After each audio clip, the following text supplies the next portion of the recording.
সিঁদুরের মালা পরে এখান থেকে চলে যাব, আর জীবনে ওই সিংড়া নিয়ে আসবো না।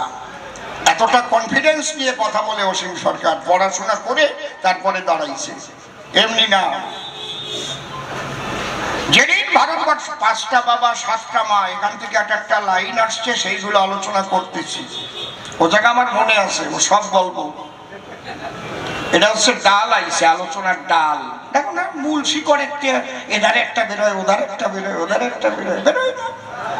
হ্যাঁ, যেদিন ভারতবর্ষ ভাগ হয়েছিল, কেন ভাগ হয়েছিল? দ্বিজাতি তত্ত্বের ভিত্তিতে দুটো জাতি, কি কি?